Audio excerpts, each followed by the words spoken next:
Welcome to the third session of the Ottawa Public Library's new online program, the Tech Café. The Tech Café is a series of presentations on computer and technology topics designed to increase your knowledge and stimulate your interest in technology. This third presentation is called Protecting Your Computer and will be presented by Chris Taylor, President of the Ottawa PC Users Group, who has worked for over 20 years for the federal government in IT security. He has been awarded 15 times as a Microsoft Most Valuable Professional for his work in educating people in the use of technology. Chris has given over 460 presentations on a variety of technology topics at various branches of the Ottawa Public Library since 2009. The Ottawa PC Users Group is a group of computer enthusiasts that has been in operation for over 35 years and has the motto, "Users Helping Users." They run monthly meetings over Zoom on a wide variety of computer-related topics. They also hold weekly Zoom meetings called Q&A, aimed at helping people with any computer-related problems and can be reached through their website, opcug.ca. Chris will be assisted today by Linda Buskey, a photography enthusiast and member of the Ottawa PC Users Group, who has provided free lectures at the Ottawa Public Library for many years and writes a monthly column for the Ottawa PC Users Group's newsletter, and Alan German, another member of the Ottawa PC Users Group, who has given presentations at the library and at the Ottawa PC Users Group meetings. Linda and Alan will be helping Chris today by monitoring the chat window and answering any questions that you may have. Before I turn the session over to Chris, I would like to let you know that this is a Zoom webinar and that you have all been muted to allow best sound quality. You will not be able to unmute yourselves. If you have any questions, please feel free to post them in the chat window at the bottom of your screen. Before posting a chat, please remember to change the setting to panelists and attendees so that others can see your questions and can benefit from any answers provided. Thank you very much for attending this online program presented by the Ottawa Public Library, and I will now turn this session over to Chris Taylor. Chris, it's all yours. Thanks, Shayna. So today's presentation is all about protecting your computer. And if I can get it to work. Okay, for the essentials, we're going to talk about a number of technical safeguards. So technical safeguards are those pieces of software typically or settings on your computer that you can set that basically work on their own without your intervention in order to protect you. So we have antivirus, firewalls, security patches for updating for security vulnerabilities, anti-spyware, and then we have services that can check out the reliability or the reputation of particular services that you're accessing over the internet. Then we'll talk about some non-technical safeguards, and they talk mostly about behaviors that you have on your computer and how you can go above and beyond the software and settings on your computer to help protect the way you operate on your computer. This is a really, really important point. It's really an awful lot easier to have safeguards in place that protect your computer from getting security problems than to have to clean up after you get security problems on your computer. One of the good things to know is it can all be done for free. I'm not saying that commercial software is bad. I do use some commercial software for security, but you can do it all for free. The people who have, the vendors that have for sale products, they certainly know that the free products are available, and so they will try to throw in additional things to try to entice you to pay for your software rather than just going with the free. An example of that is shown here on the screen with AVG, which puts out a basic antivirus, and then they have, that's available for free. And then you can pay for a full suite of products from them that give you additional safeguards. Notice that the first one on the list, stop viruses, spyware, and other malware, is identical on both sides. And that to me is what's most critical. You know, stopping that bad stuff from getting onto your computer. And that is exactly the same on both the free product as well as the for pay product. But just keep in mind that in most cases, the free software that I'll be talking about today comes from vendors that have pay products as well. And before you pay for them, take a look and see if you really want all those extra add-ons, because you may be able to get away with the basic software that gives you the essentials to your security. Okay, we'll start off with antivirus. And I actually like to use the term malware as opposed to viruses. And malware stands for malicious software. And it encompasses basically all the different categories of types of bad software that you don't want on your computer, including viruses, worms, and Trojans. And I don't have time to go into the technical terms of those. You can look them up, or you can ask me later on, and I'll be happy to fill out the details a little bit about that. Basically, malicious software or malware is software that is going to do some kind of harm to your computer or the files on your computer. It can compromise your privacy and steal your identity while you're logging on to services and things like that. So it's any software that really you don't want to get onto your computer. Malware can spread by a number of different ways. Removable media was the first way. Over a floppy disk, for example, was one way that before we were all networked, it would spread through removable media from one computer to the next. We don't have floppy disks on computers anymore, but we do have writable CDs, DVDs, flash drives, things like that. So it can still travel through that. A lot of people think of documents as not being executable and therefore can't hold malware, and it can't run something that actually damages your computer. But a lot of the documents these days, such as Microsoft Word, they have a programming language that's actually built into Microsoft Word. And through that, the bad guys have learned how to write malware in that macro language so that it can do damage to your computer. Email attachments was by far the most prevalent method back into the late 90s and early 2000s for spreading malware. It's nowhere near the most common anymore, but it's still quite common. If you ever got an email saying that, thank you for your order, your credit card has been charged $29.95, please see the attachment for details, that's almost certainly malware. If you ever got an email saying that your package couldn't be delivered, please see the attachment for detail, that's probably malware as well.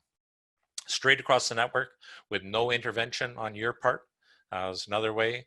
And drive-by downloads is actually the most common method nowadays for distributing malware. And that's where you'll get a pop-up as you visit a website. It might say, oh, we've detected that you have 29 problems on your computer. Click here to solve them. Well, you might not have had a problem after or before the clicking on it, but if you click on it, you probably will have a problem afterwards. It is a really big problem, malware out on the internet. This is from May of just over 3 years ago. WannaCrypt was in the news quite heavily, and what it did was it encrypted hard drives and then demanded a ransom fee in order to get the decryption key so you could get your files back. National Health Service had tens of thousands of computers that were infected with this. It was a really big deal at the time. You might recall hearing about it in the news. This was an astounding number. Microsoft, who runs one of the largest free email services in the world, the old Hotmail, now called Outlook.com, and over a 3-month period from November 2017 to January 2018, they detected 180 million to 200 million per month phishing emails. Phishing emails are those ones that are trying to trick you into giving up your credentials for your bank or PayPal or something like that. In 2019, there were over 1.4 million new, unique pieces of malware that were detected. Huge, huge problem. So how do we deal with it? Oh, one more slide on that. We are now over 1 billion pieces of malware, unique pieces of malware on the internet. And this is from just earlier this month at AV Test, which is a company that tests and does critiques on all of the different antivirus products that are available out there. So how do we deal with it? We have an antivirus program. And I said how I like to use the term malware as opposed to virus, but when it comes to it, you never hear of anti-malware programs, you always hear of antivirus programs. So this term sticks around, but they are dealing with all types of malware. What an antivirus program tries to do is detect and block malware before it gets onto your computer and damages something on your computer. It loads as soon as your computer starts. It very early in the load process, so before virtually anything else loads on your computer, the antivirus program loads so that it's then detecting anything that is trying to come onto your computer. and it stays in memory and working on your behalf until such time as you close down your computer. There are a couple of ways that an antivirus program can actually detect if something is malware or not.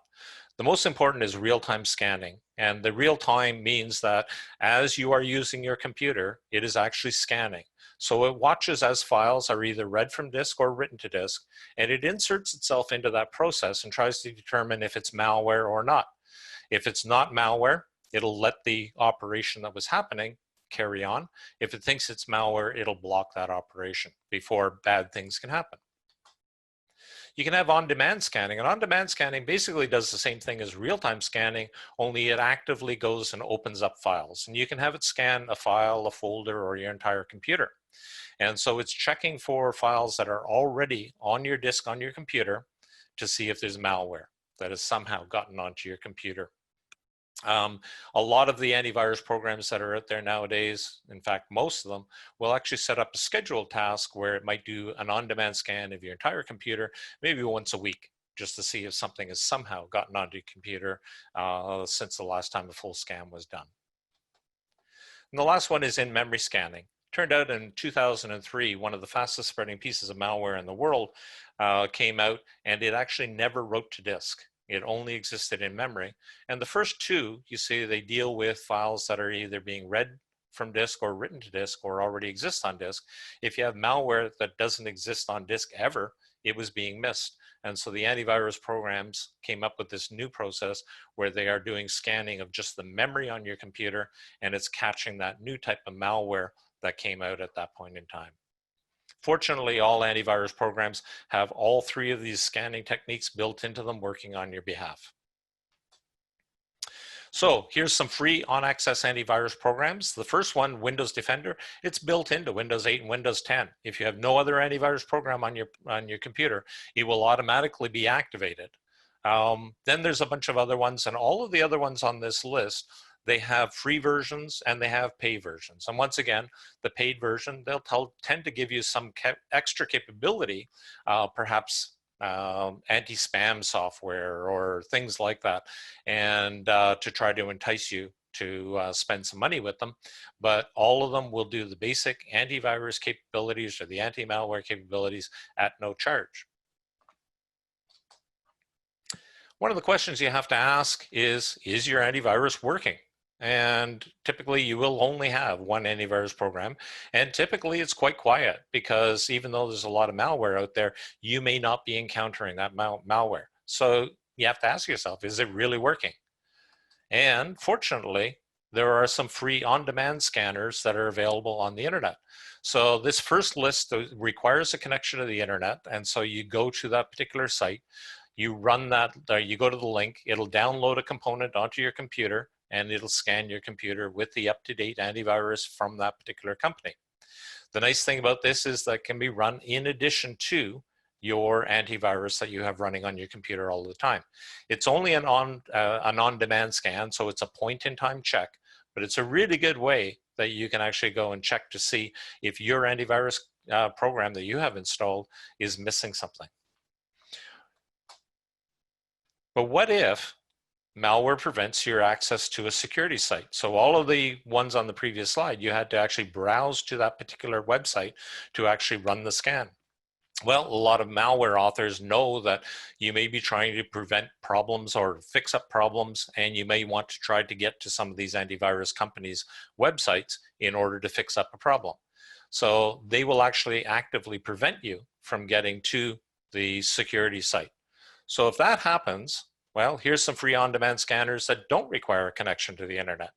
Now, you still need access to another computer that does have access to the internet, but you can go to that other computer, download the program, put it onto a flash drive or onto a writable DVD or CD, bring it over to the computer that's got a problem, and then you can install it and run it. Don't download these in advance. You want to make sure that you have the up-to-date antivirus signature files that are included with the particular program. So if you do have a problem at that point in time, go to another computer, download any of these programs or all of them, and then you can run it on the program that you have a problem with. It can take a period of time for new malware to be detected. It could be hours or days before an antivirus company gets a sample of a virus or a piece of malware, analyzes it, determines that yes, indeed, it is malware, and then it puts out new signature files so that your software on your computer can detect it. So how do you deal with this idea that what if somebody sends you a file through email and it turns out to be brand new malware, and it turns out that your antivirus product doesn't detect it yet? What do? Well, the first thing you could do is just delete it if you are suspicious at all, or you don't need that particular file. Safest thing for sure would be to delete it. But what if it's some great joke? I mean, I love a great joke as much as anybody else. And so I want to run that. But what if it's brand new? What if it is malware? What if it's going to infect my computer because my antivirus product hasn't seen it yet? Enter virustotal.com, now owned by Google, taking over the world in many ways. And here's an example where uploaded a file to virustotal.com, and it got scanned by, and if I just point out over here, 3 of 59 antivirus products detected it as malware. So I had not only my local computer antivirus product, but I had 59 other products that actually scanned it for malware.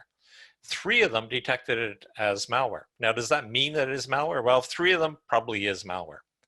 That's the way I use this, is that if there's even one of them that detects it as malware, I'm not going to run it. Now, if it is only one, it could be a false positive. False positives do happen where an antivirus product will look at something and say, oh, this is malware, and it turns out that it really isn't. But what I will do is, if it's only 1 or 2, I'll just wait and I'll upload it tomorrow. If all of a sudden 3 or 5 are detecting it as malware and I upload it the next day and now 10 are calling it malware, at that point I'm pretty certain that it really is malware. But it is possible to have false positives. So here's an example. This is from a number of years ago, so the interface is a little different, where I had my local antivirus pop up saying that there was malware in a particular file. I thought it might be a false positive. I uploaded it to VirusTotal, and sure enough, 1 of 46 at that time antivirus engines thought that it was malware. And it turned out to be Microsoft product that thought it was malware. And that made sense because I was using, at the time, Microsoft Security Essentials as my antivirus product. I sent it off to Microsoft, and they analyzed it. And 15 minutes later, I got back an automated reply saying that there was no malware. So they actually determined that, yes, they had a false positive. When I uploaded it the next day, Microsoft was no longer identifying that as being malware.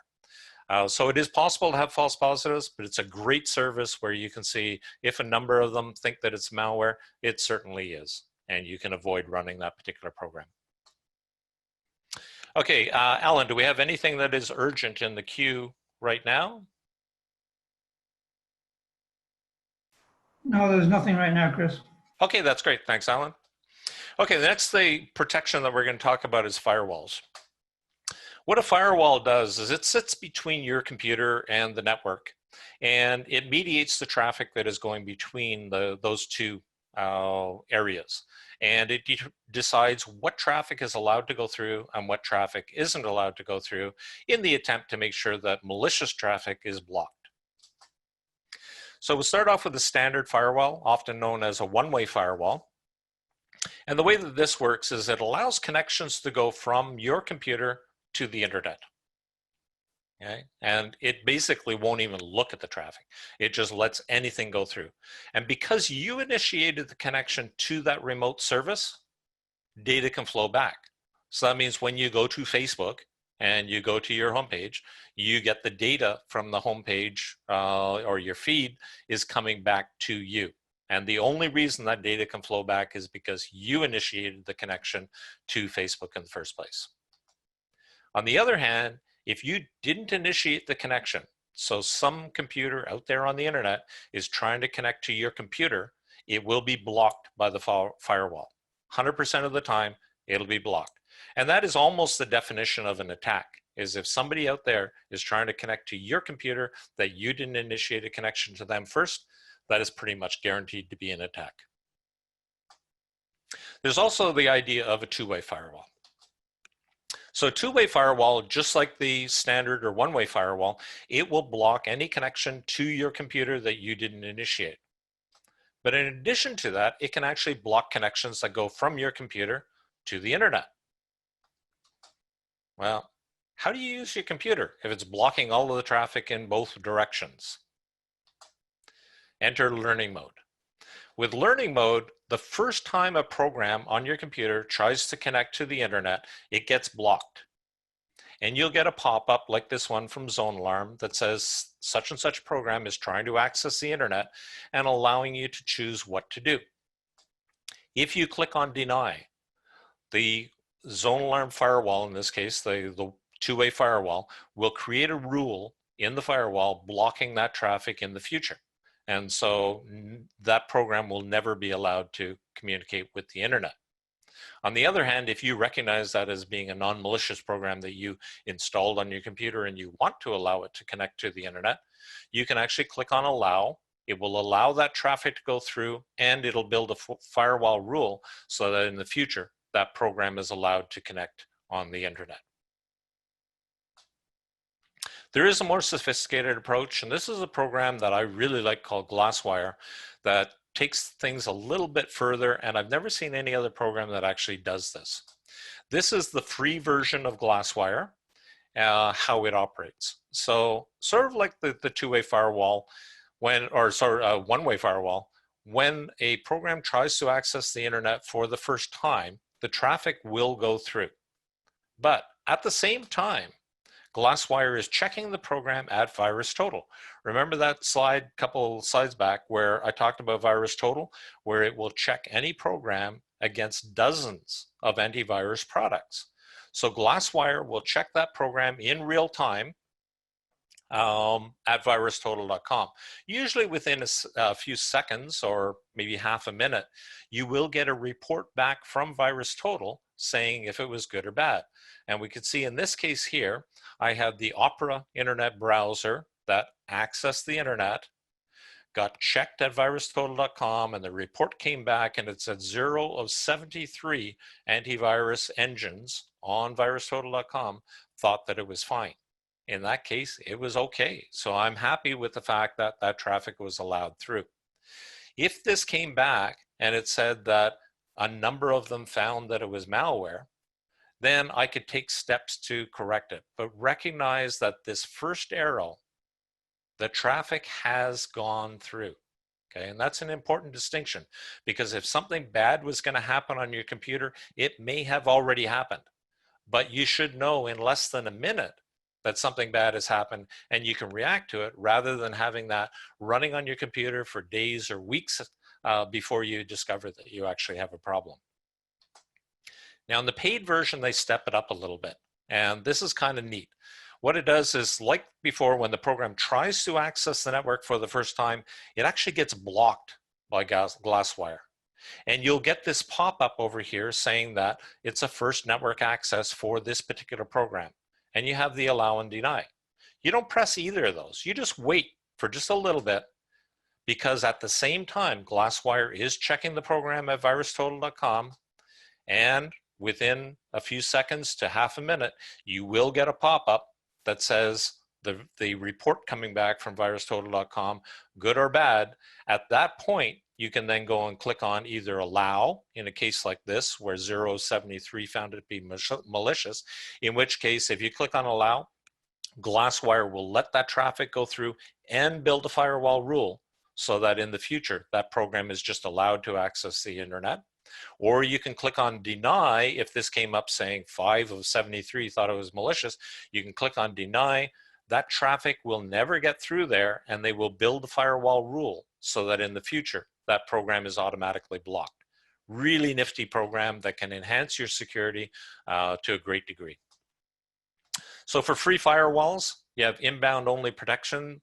The firewall that's built into Windows is perfectly adequate.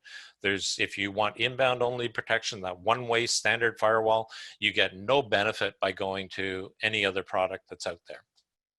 However, if you want a two-way firewall, there are a number of them that are available if you want to try that out for that extra protection on your computer. Alan, do we have any questions in the queue?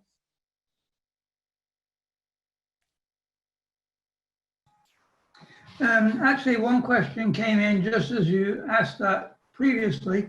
Is VirusTotal free? Yes, it is. It can't be, one thing I'd like to point out is that you can't use VirusTotal as your only protection, because all you can do is upload a single file at a time. But it is a wonderful service, yes, 100% free of charge, that you can have it scan any one file with dozens of antivirus products. And another question came into the Q&A section, said, is the session being recorded? And the Yes, it library is. responded saying, yes, but it will take about a month before it's available on the library's YouTube channel. Okay, thanks, Alan. Chris, can I interrupt just briefly? There's one attendee who's emailing saying she cannot see how to chat. Can you give instructions on how to chat? If you move your mouse down to near the bottom of the screen, you should see a bar there that has the chat button. And if you click on that, it should open up a separate window for chat. Yeah, the chat button is just to the left of a green icon that says share screen. Yeah, they may not see the share screen being just attendees. Okay, so the next thing I want to talk about is vulnerabilities in software that's installed on your computer, and the need to have patches or updates to the software to fix those vulnerabilities. All software, it's axiomatic, all software could contain security vulnerabilities. That's pretty much a given. What could happen if you get a vulnerability in software, it gets found by a bad person and they exploit it on your computer? Well, they could connect to your computer, they could destroy files or modify files. They could steal confidential data off of your computer, any of your files that you have on your computer. They could use your computer to deliver spam to the world. They could take over control of your computer and basically do anything that you can do on your computer, they could do as well. So there's a lot of things that can go bad if you have vulnerability that gets exploited. I'd go so far as to say that most software does actually contain security vulnerabilities, other than the most trivial of programs. Excuse me. The question is, who finds the vulnerabilities? The good guys who can write the patches for the software and get an update out to you so the vulnerability is fixed, or the bad guys who can exploit those vulnerabilities to your detriment. The more popular the software is, the more likely it is that the bad guys are going to be looking for vulnerabilities, finding the vulnerabilities, and writing the exploits and attacking your computer.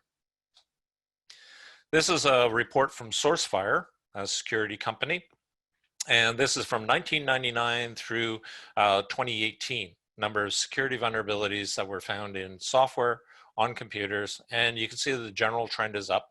It looks like the last one, 2018, is a big drop, but look at that, it's only 16th of April 2018 when this particular snapshot was taken, so that's less than a third of the way into the year. So in all likelihood, 2018 surpassed 2017 in terms of number of vulnerabilities. So a big problem. So what do you do about it? Well, one of the things you should consider is reducing the attack surface on your computer. I'm talking about programs that are installed on your computer that could have security vulnerabilities. Well, if you don't need a particular piece of software on your computer, get rid of it. So if you go to settings in Windows 10 or PC settings in Windows 8, go to apps, select a program and choose uninstall. The benefit of that, if you have something that's not installed on your computer, you don't have to worry about security vulnerabilities in that particular program now or in the future. There are 3 programs that I think every person should consider removing on the computer, even if they think they need it. Adobe Reader, Adobe Flash, and Oracle Java. Adobe Reader, fortunately, there's all kinds of replacements out there. Here are 4 free programs that will do exactly the same thing as Adobe Reader, that it'll read PDF files, and all available free of charge. Why do you actually want to replace Reader from Adobe? This is from a Secunia Security Vulnerability Review report in 2015. And you can see the Adobe Reader, which had 85% of market share, had 43 security vulnerabilities that year. They were fixed. but for a period of time. All those vulnerabilities were available on the software as it was installed on your computer, and you could have had your computer attacked through it. Foxit Reader had 2 security vulnerabilities, the others had none. I use Foxit Reader. I'm not particularly worried that it had 2 vulnerabilities. If I think about the bad guys, are they going to waste their time looking for security vulnerabilities in Foxit Reader, of which there were only 2 in 1 year? And if they manage to find something and they write an exploit for it and they get it out there on the internet, the market they're going to hit is only 8% of computers. Or are they going to go after Adobe Reader that has lots of vulnerabilities, so they should be able to find something? And if they do find something and they exploit it, they're going after 85% of the computers out there rather than just 8%. So Adobe Reader is a really, really bad one to have on your computer. Highly recommend that you remove it. Now, if that hasn't convinced you, take a look at this. In October 2018, in one fix, Adobe fixed 85 security vulnerabilities. That's just in one repair. And if that doesn't convince you, how about this? In February 2019, Adobe put out a patch that fixed some security vulnerabilities in Adobe Reader, and there was a security vulnerability in the patch. So they had to patch the patch. So yeah, Adobe Reader is a really, really bad piece of software to have on your computer. Next one was Adobe Flash. Unfortunately, there's no replacement for Adobe Flash, but it's going to fix itself over time. Just some word that was out there on Adobe Flash. This is just a bit of background. Adobe Flash is something that web hosters, people who are running websites, can use on their particular site to give you maybe animations or play videos, things like that, fancy up their site. So here's some of the statements that we've seen about Adobe Flash. Nightmare for the security world due to all the vulnerabilities. Prime target for cyber criminals. Wired route Flash must die. And Adobe finally came out and said they will stop distributing and updating the Flash player, which is the component that is installed on your computer, after December 31st of this year. A lot of the browsers stopped allowing Flash to play automatically in browsers, and I know that there are future plans to absolutely bar it. Chrome is leading the way in this, just barring the use of Flash in their browser completely. It is going to go away because it's being replaced with HTML5, which has all of the capabilities for playing videos and animations, sound, and things like that. The Flash player had available to it, but it's built into the specification now of HTML. But we are going to see, in all likelihood, we're going to see sites out there on the internet for probably years where the Flash player is still there. I highly recommend that you don't allow Flash to play on your computer and you remove it. If you come across a site that does require it and you decide you trust it, you can always reinstall Flash Player at that point in time. Oracle Java is another, it's a programming technology that is available for doing things on the internet. And some of the quotes on this, over 600,000 computers that's come to infection because of Java.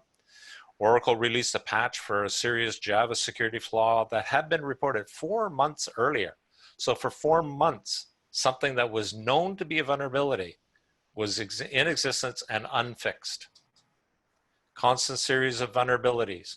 The average person doesn't use Java. This is a really important point. If you don't know whether or not you need Java, you probably don't need it. Again, just like the Flash player, if you uninstall Java, if you go to a website that actually requires it to use that particular website effectively, you will get a pop-up saying, we use Java, and click here to install it. Don't click there to install it. But if you do trust the site, you can go to java.com and you can install Java at that point in time. But you may never get that pop-up. And if you never get that pop-up, you didn't need to have Java on your computer. You didn't need to have that potential vulnerability sitting there active on your computer all the time. If you don't need it, get rid of it. But what about the software you do need? Obviously, you have to have all kinds of software in your computer to effectively use it for the purpose that you bought this computer for. Keep it up to date. This is a really critical component of using your computer safely on the internet. is keeping it up to date for security vulnerabilities. So for Microsoft software, they have Windows Update, and this is automatically on all computers. It's a service that's been available for about 14 years now, and it will keep all Microsoft software up to date. I like to do a manual check every now and then just to make sure that Windows Update itself hasn't failed and is just silently not doing anything. So to do a manual check in Windows 8, you go to Settings, Update and Security, Windows Update, and there'll be a button there, Check for Updates. Click on that. It'll take about a minute, and it'll come back and say whether you're up to date, or it'll list the updates that it's about to install on your computer. Windows 8 is the same, except they called it PC Settings rather than just Settings. All the other programs on your computer are considered to be third-party apps. Some of them will have a manual or auto update, and if they do have it, you can go ahead and use it. So here's one program that I have that I go to the help menu, and there's an option, check for updates now. Here's my text editor that I use, TextPad, and on the help menu, there's a check for updates. Here's Google Chrome. Google Chrome will actually auto update itself, but you can always go to the ... where there on the right-hand end of the toolbar, you have the ... which is basically the help, and you go there, help about Google Chrome, and it will then come up and tell you if it's up to date or if it's updating it at that particular point in time. It also gives you the version number, but just go by whether it says that it's up to date or not. For other programs, and indeed for all programs outside of Microsoft software, you can go with KC Softwares is a free solution for an update manager. It's the best one that I've found to date, and it doesn't do all software on your computer, but it does certainly the popular software, and I think they're up to about hundreds of programs that they're monitoring now for updates. One of the things I like to point out here is that it truly is an update monitor rather than a vulnerability monitor. It will only tell you if a newer version of the program exists, not whether that fixes security vulnerabilities or maybe it's just a feature update. So, you know, I don't like it in that it doesn't tell me whether it's specifically fixing vulnerabilities, but at least it gives you a running start that you can look at something and you can say, well, there is a newer version, maybe I investigate it further, or if it's a free update, just take it anyways. So for free update management on Microsoft, Windows Update will do it for you, no problem at all. For everything else, you can use KC Softwares, Software Update Monitor, and Driver Update Monitor. The difference between Software Update Monitor and Driver Update Monitor is that drivers are pieces of software that talk to hardware. So you have a driver for your screen, your keyboard, your printer, your scanner, your webcam, all those hardware devices, each of them have a driver, and KC Softwares has actually separated it out into two separate programs to check for the updates for those two categories of programs on your computer. Alan, do we have any questions in the queue? Yes, we do. An individual is asking, security programs like Norton can slow down your computer, especially downloading a new program. Do you ever a new program? Yeah, I mean, any security software on your computer is going to have some effect on the performance of your computer because it's doing something. It's trying to protect your computer.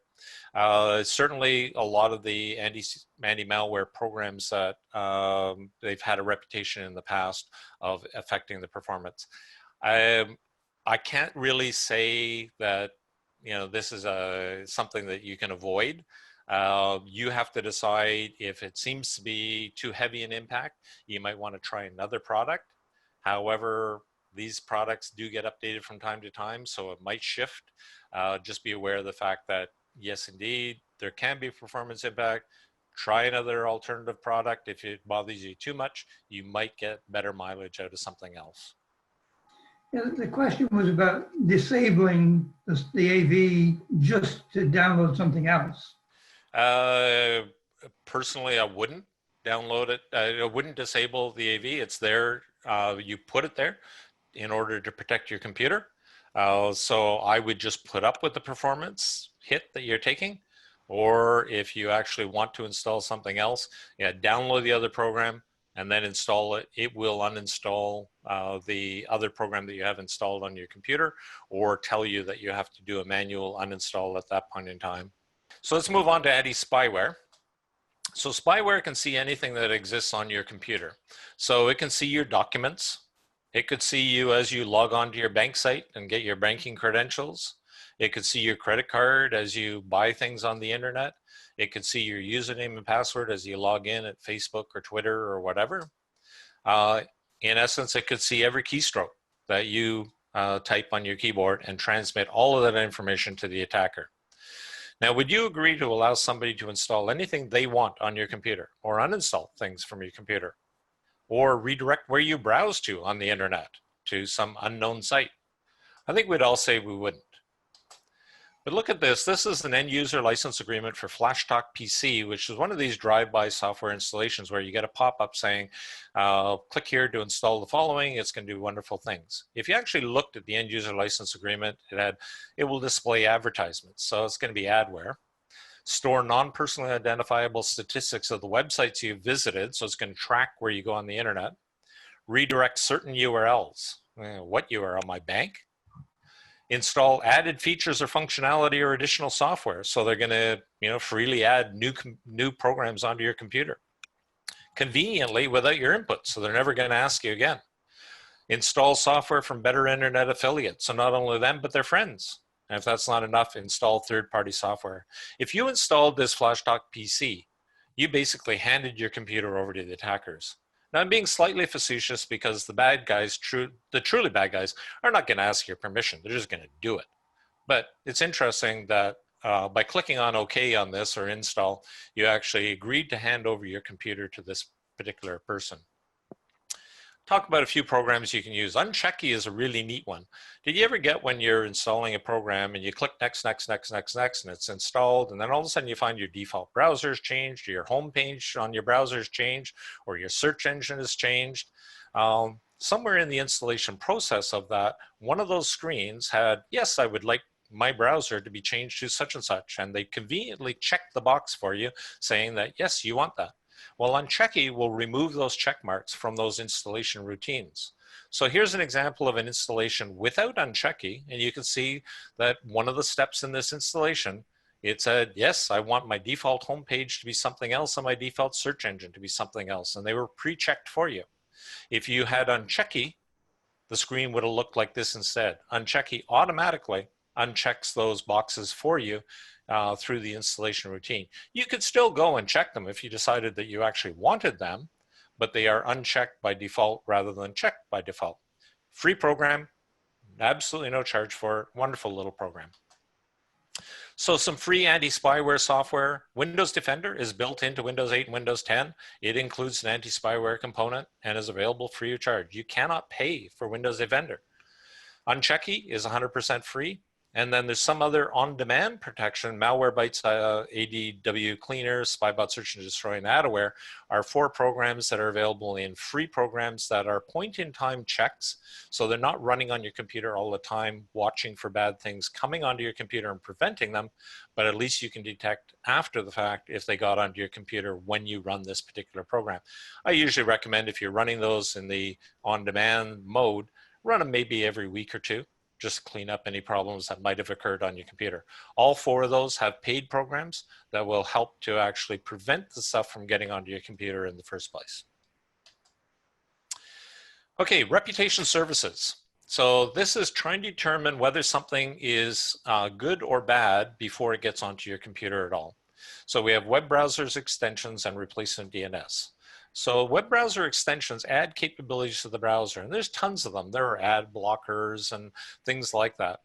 The way that they work is that they can see things that you can't see. And so background stuff that they will detect and then they can block. So they can warn of insecurities on particular websites and they can block access to malicious sites. So a couple of the ones that I like, the Netcraft extension is specifically aimed at anti-phishing, those sites that are trying to trick you into giving up your credentials to your bank site or a store that you visit like Amazon or PayPal or something like that. You can get risk ratings and the reports on sites, and it's available for Chrome, Firefox, Opera, and Edge. Avast has a program called Online Security, and it can identify and block phishing sites, just like the previous one. It can show user ratings. So users have the capability of voting on a site and saying whether they think it's good or bad. And so you can see those ratings. It can block trackers. Typically they're advertising trackers. So it helps prevent people from tracking you on the internet. And it can warn you if a site is deemed to be whatever untrustworthy means. It's available for Chrome, Firefox, Opera, and Edge. VT browsers and VT Explorer can check links on web pages. So in this case here, I went to the Ottawa PC User Group's website. I right-click on a link. I go down, check on VT browsers, scan selected link, and I get a report back from VirusTotal, where it checked it out on 79 at that point in time antivirus engines, and none of the engines detected that particular URL, which went to a PDF file, as being malicious. So the PDF file was clean. So before I go and download something or access another website, I can have it checked out at virustotal.com. Free of charge. SmartScreen Filter is built into Windows 10. It has 3 capabilities. It can look for suspicious characteristics of websites. If you're going to your Bank of Montreal website and unbeknownst to you, part of the website is being loaded from a server in Taiwan, likelihood is you're not on the Bank of Montreal website anymore. It can check against a list of known bad websites, and it can check downloaded files to say whether they're known good, known bad, or maybe unknown. It's available for Edge and Internet Explorer, and it is built into Windows 10, and it's on by default. 2-minute video here on the next section that I'm going to cover, which is on DNS services. I know I've tested, and it's going to be a little bit faint on the volume. I'm going to have it cranked up as high as I can, but yeah, you might have to listen a little carefully. Ever wondered how the internet works? When you type a website address into your browser, what actually happens? Well, it's complicated. Every website is just a set of files that is hosted on a server located somewhere in the world. Every host server is identified by a unique numerical IP address, like a street address you can visit. These IP addresses are long, and no one can remember them. So, we use simple, memorable names to stand in for the long, complicated numbers. For this to work, another service called Domain Name Service, or DNS, works behind the scenes to translate the names back into numerical IP addresses. DNS allows your computer to reach the correct destination. But what if a name is spoofed? What if the website address actually leads to a site that is infected with malware? You may not know it until it's too late. Fortunately, there's a way to stay safe. Quad9 is a pre-security solution that uses DNS to protect your systems against the most common cyber threats. It improves your system's performance, plus it preserves and protects your privacy. It's like an immunization for your computer. Here's how it works. In your computer's settings, change your DNS record to 9.9.9.9. Then, when you query a website, your request is routed through the Quad9 DNS instead of your internet provider's default DNS. Quad9 servers are infused with real-time threat intelligence from leading cybersecurity organizations. If the Quad9 DNS server detects malware or other threats at the domain you've entered, it will prevent you from accessing the infected site. You can set up Quad9 on your Mac or PC in 4 simple steps. And I'd like to give thanks to Quad9 for giving me permission to display that video in this presentation. So free DNS services that you can get. The first one I actually just came across last week. Canadian Shield is actually run by the service that brings you the .ca domain, CIRA. And it actually has 3 protection levels. Privacy, which is not dealing with security at all. Or protected, which actually gives you threat protection, or family, which will also block pornography. Quad9 has over 800 terabytes of threat intelligence data. It is only 1 level of protection, and it is threat only. Newstar has 3 levels of protection. You can either do the standard threat protection, family, which will block things like pornography and gambling and things like that, and business, which I'm not sure what is in that category. It might be things like Facebook or things like that that you don't want your employees to be accessing during the day. OpenDNS has a simple one that just does 3 threat protection, and they have an advanced configuration where you can choose from up to 50 different categories of things that you want actually blocked. So for the reputation services, we have browser toolbars and we have the DNS services, and the URLs are there. Again, they're all in the document that you'll receive the URL to. Some non-technical safeguards. So these are all about behaviors and things like that that you can do while you're using your computer. Krebs is a security blogger, and he has 3 basic rules for online safety. 1, if you didn't go looking for it, don't install it. If you're browsing somewhere and it pops up and says, you need to click here to do the following, you didn't go to the website for that, don't install it. If you actually want that particular thing that they're telling you to install, go separately and get it from the original source rather than the link on that website. If you installed it, keep it up to date. And if you no longer need it, remove it. Be suspicious. Attackers out there are trying to trick you into doing things that will compromise your privacy or your computer. Don't click on everything you see on the internet. You know, the old statement, I read it on the internet, it must be true. Well, no, doesn't necessarily have to be true. There's no such thing as a safe website anymore. Drive-by downloads are very, very common, where you get those pop-ups that are trying to trick you into doing something on your computer. Malvertising is malicious advertising, where malware is embedded in ads that get distributed out there to all the websites around the world. Social engineering is trying to trick you into doing something you shouldn't do. Search engine optimization poisoning. Google actually reports that the search results that get returned to you, up to 1.3% of them are actually infected websites. That's huge. 30,000 new malicious URLs or web pages each day. 80% of them are compromised legitimate websites. It's not the pornography and the gambling websites and the hacker websites, legitimate websites. 85% of all malware coming from the web. That was in a 2012 Sophos security report. One of the things you can do is dealing with file extensions on a Windows computer.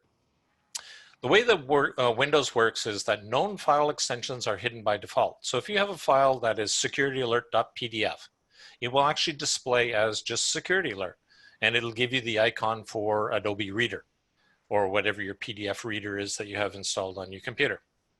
But what if a bad person sends you a malicious file that is called securityalert.pdf.exe? Well, the .exe is the extension for an executable file.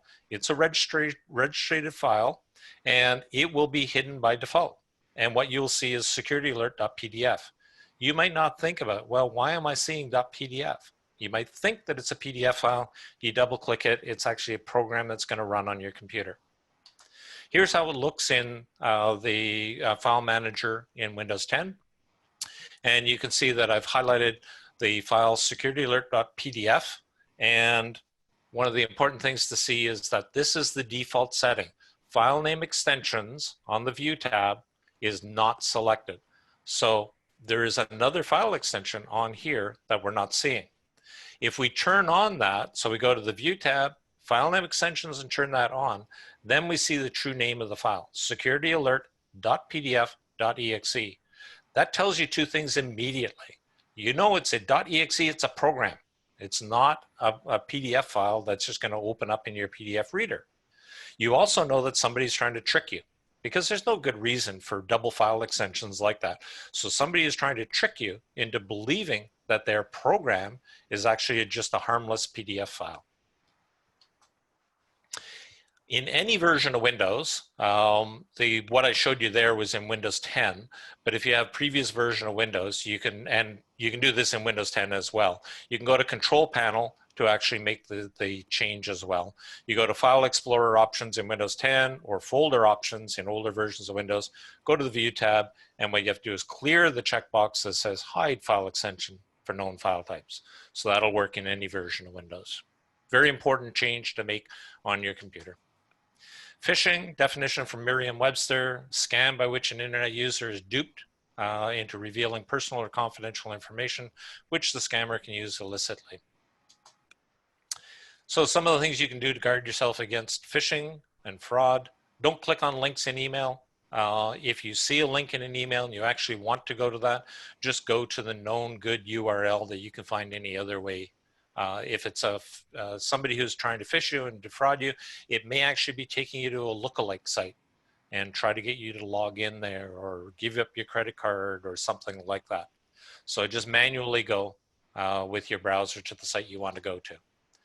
Watch for things like bad grammar and spelling, unusual wording, especially if it's somebody it appears to come from somebody that you know, and maybe it's worded a little awkwardly. Anything with urgency or threats, saying that, oh, your email is about to get shut down if you don't click here to fix this problem, or you're going to get arrested if you don't respond to this immediately. Watch out for things like that. Verify legitimacy of emails through another known good means. So if you get an email that says it's from your bank, you can contact your bank and ask them if they actually did send out that email. If it's something to do with your credit card, look on the back of your credit card. It's got a 1-800 number. Call it. Contact them through some other means than replying to the email or link in the email, and verify the legitimacy of it before you trust anything that's in that email. On our OPCUG website, there is a link there for Fraud Watch, and it has a lot of information about phishing and fraud and ways of avoiding problems on your computer. So I highly recommend that you check it out. So just some summary information. You don't have to boil the ocean. I have given you a lot of information on this presentation that talks about how you can protect your computer.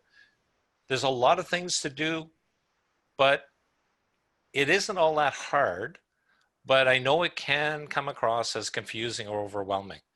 If you do just something, incremental improvements are going to be better than no improvements at all. So pick up something that does make sense to you and move on it. Keep the other stuff to maybe reflect on later on, but whether you can improve it later. It's not all doom and gloom. Some of the highlights: know your security software. Know that when you get a pop-up as you're browsing on the web, Antivirus 2020 has found 14 security problems on your computer. You can say, well, I don't run Antivirus 2020. I run Windows Defender or whatever it is you run. Keep your antivirus up to date. Antivirus has to be updated on a daily basis with up-to-date signature files, due to the fact that we have tens of thousands or hundreds of thousands of new pieces of malware every day. Use a personal firewall. The one built into Windows is perfectly adequate if you just want a one-way firewall. If you want a two-way firewall that can help protect for things going out of your computer, then by all means check out those extra links. Keep your software patched for security vulnerabilities, especially popular software like Windows and Office. Remove any of that unneeded software on your computer. If you don't use it, get rid of it. Especially consider removing Adobe Reader, Adobe Flash, and Oracle Java. Be suspicious. If the hair's on the back of your neck, stand up. Maybe it's time to stand back from the keyboard and think about what's going on. And watch for unusual behavior, but quite frankly, on a Windows computer, I'm not exactly sure what unusual behavior really is. My last slide. Some security information. There's tons and tons and tons of security information that's out there on the internet. Here's 3 links. The first one is the Ouch newsletter, and it's really kind of cool. It's a monthly newsletter, 2 pages of consumer level information. It might be something like how to create a good password, or how to clean your phone when you get rid of it so you don't leave personal information on your phone that somebody may use against you, things like that. I have my soft spot on this is mostly due to the fact that I'm on the community review board for it. So I see the content before it goes out to the masses, but it really is easily understood, great information, and all their back newsletters are available on their website as well. The US CERT, which is the Computer Emergency Response Team at the US government, they have a lot of good consumer level information. And Microsoft.com, even though I don't believe that they really truly get security deep in the gut because of things like the way that they hide file extensions on file names, they do have a lot of good security level, security information for the consumer level of information. If you're interested in more stuff about security, those links will get you started. and there's tons and tons and tons of more information that's out there available for you. Just a couple of slides on some other things coming up. So future tech cafes, next Monday, I'll be giving a presentation on Windows 10, the good, the bad, and the ugly. And on the following Monday, I'll be giving a presentation on backup, so effective ways to keep your computer files safe. You can get information about those either on the OPCUG website or at the Ottawa Public Library website. And you do need to register in order to get the link to join those presentations. Upcoming Ottawa PC User Group meetings, Wednesday evenings, we have Q&A. It's available. Guests are welcome to join. And the next regular meeting is going to be Wednesday, September 9th. We take a hiatus over the summer. And the September 9th presentation is going to be on the Raspberry Pi, which is a little inexpensive credit card sized computer. And you can get more information about those at opcug.ca. And with that, I ran 5 minutes over and I apologize for that. There's my email address. If you're interested in getting in touch with me, by all means, I'm happy to help out anybody if I can. Okay. And with that, I will stop sharing my screen. Okay. I'd like to thank Chris, Linda, and Alan very much for the terrific presentation. I would like to remind everyone that they will be back again next week when Chris will talk about Windows 10 and its advantages and disadvantages. And if you've not managed to copy down the URLs to Chris's presentation that Alan posted in the chat, they will be sent to you via Eventbrite. So thank you again for all of us who attended, and goodbye for now. Well, thank you very much for everybody who attended, and I hope you found it useful. You've got my email address if you have any follow-up questions or comments, or if you want the entire deck, by all means ask me for it, and I'd be happy to help you out if I can. And you will get the link via Eventbrite later today. Thank you very much. Goodbye. Bye-bye, folks.